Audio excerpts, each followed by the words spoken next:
would just like to put in, before the video starts, that this is a change of scenery. I thought I'd change it from my bedroom to my like conservatory area. Let me know if you kind of like this setup better, or whether I should just kind of like swap between. I just thought I'd mix the scenery up so everyone's not looking at the same thing the whole time. So yeah, let's get into the video. Yo, I'm back. So, for this week's video, what I thought I would do is talk about my skin. So, I've had you could say a ride with my skin. It's kind of a story I'd like to talk about because I've not got the best skin now, but it's a lot better than it was before. And I think by talking about it, it could, if someone watches it and they have like quite low self-confidence, or they're having the same troubles, or are just getting to the stage where things are starting to occur, maybe the events and stuff that I did towards my skin could help someone else's skin. Everybody's skin's different, obviously, so not everything works for everybody, but this is my story, and I'm not claiming to have had the worst skin when it was bad and the best skin now, because that's not the case. By explaining this, I thought it could help some people. So, during the earlier years of GCSE, I'd say around the start of year 10, I started to kind of break out a lot. And the first thing that I thought about was it was down to puberty, it was down to hormones and teenagers getting spots. And the problem was, it was spots at the time, but I just thought, oh yeah, it can't be that bad, it's not going to get much worse. And I'd never really heard of acne before, because I'd never really known anyone to have it, because obviously everyone starts to go through that stage at the same time, so no one around me really had spots that bad. And there would be like a couple of spots here and there, like it wasn't anything major, but they were more on like the sides of my cheeks. I'll make sure to include a picture somewhere of what it was like to start off with. It was just like a few little spots, not a lot everywhere, but I thought, okay, this is gonna be okay. It's like easy to deal with. So obviously everyone goes online and you search Google for remedies for spots, and there's loads of things that come up. There's like face washes, there's putting honey on your face, there's, because it's like antibacterial or something like that. There's making sure you wash like regularly, changing your bed sheets, changing your pillowcases. There's wash your hands, don't touch your face, drink more water. There's so many things that the internet tells you to do, and obviously different ones work for different people. So some people swear by doing things and remedies that worked for them, and generally these happen when it's spots and not acne. So when a lot of the remedies weren't working for me, what happened was I noticed when I went on holiday in the sun, my spots would rapidly decrease, but only for the time I was in the sun and on holiday, because when I came back from holiday, my skin would flare up again.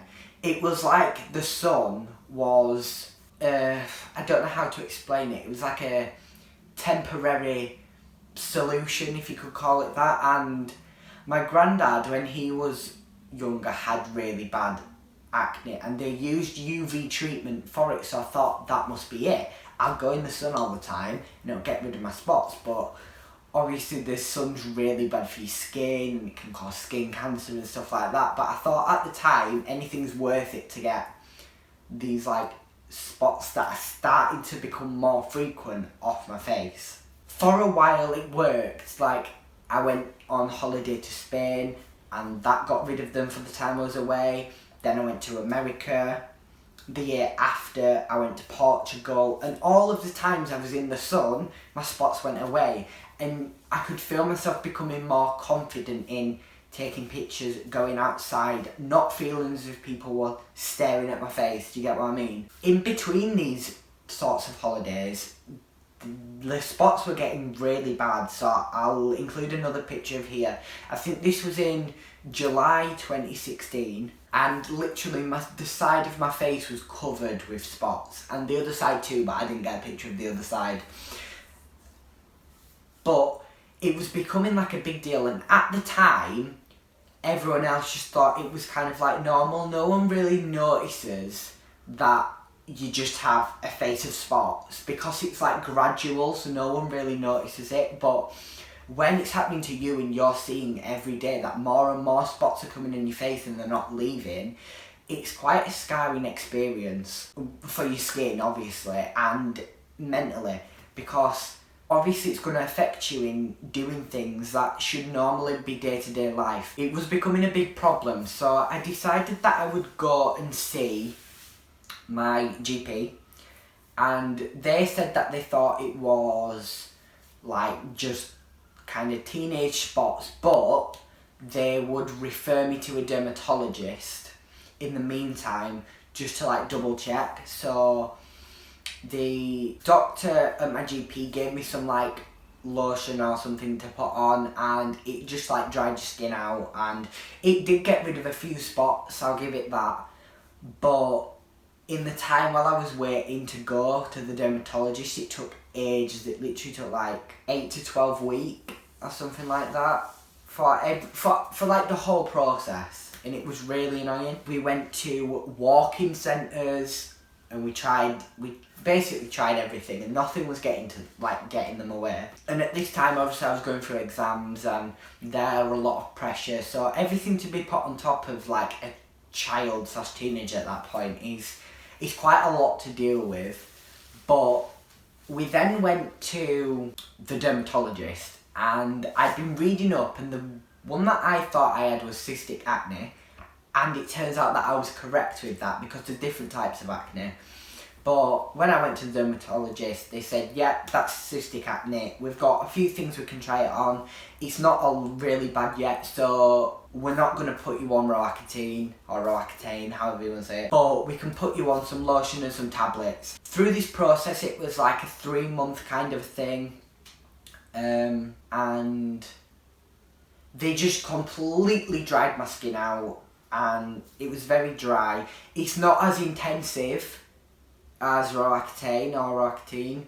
It didn't involve my lips getting really dry or like coming out in cold sores or anything like that. It didn't stop a lot of oil production, but it stopped the majority of it. It generally cleared up for about the end of year 11, so the time for prom. It had cleared itself up. There was virtually nothing on my face. It was the summertime, so the sun was out constantly. I went on holiday. Everything it was kind of sun-based and antibiotics and everything, and it all clumped together, and my skin was like completely perfect. And obviously for some people, then there's the next step of those not working and going on Roaccutane, and that's a whole different story. But for me, it didn't end like that. But once I'd finished the antibiotics course, some of the spots started to come back again. And these are the ones that I kind of have now. These are just your general couple of spots, like some here, some there. It's not acne, like. The doctor said that I could relapse at some point and maybe the acne might come back, but it's unlikely. But now it's just like manageable spots, do you know what I mean? It's not base covered like it was before. And I really do put this down to the dermatologist. I would really recommend, if you have this kind of like acne, going to see a dermatologist, because it's kind of, I don't know, I kind of saw it as quite embarrassing to do so, because it's like, oh my god, you're going to the doctors, blah blah blah blah, but it puts you down so much that nothing should put you down that much in yourself that you can't do things in day-to-day life. And I do believe that everyone who's had spots, like my friends and everything, through doing actions, you can't get anywhere without doing actions, but they've all got better, and by trying to just hide it and put it away, wasn't going to solve the problem. So my main piece of advice for that is just go and see someone, talk to someone about it, maybe talk to family, friends first, tell them how you feel, then go and do something about it, because there's no other way that you're going to solve the problem. And there are loads of people that are in the same situation as you, so I would say don't feel alone. And a lot of people are going through the same thing, and of course it matters to you, but to them, everybody's worrying about how they look. They're worrying about whether their eyebrows have gone right that day or whether the hair's in the right place. They're not really thinking, oh yeah, they've got well loads of spots on their face. They'll notice it, but it's not going to be a big deal to them. So as much as it's a big deal to you, you have to realise that it's not the same to everybody else, and it's not as much of a big deal to everybody else, and they're not gonna stop being your friend or anything like that just because you have some spots on your face. Spots shouldn't be a big deal, but it's the way they make you feel, because you know that they shouldn't be there, that causes all the problems. Just go out and do something about it is what that's my advice, and sometimes it can be hard to do. So that was my quick skin story for now. I hope you enjoyed it. Obviously comment down below if you've had any skin problems, or you would like just to chat or talk about it, or any advice on things, cause that's what I'm here for. Make sure to like and subscribe for my video next week. That will be exciting. I hope you've enjoyed watching it. So yeah, goodbye.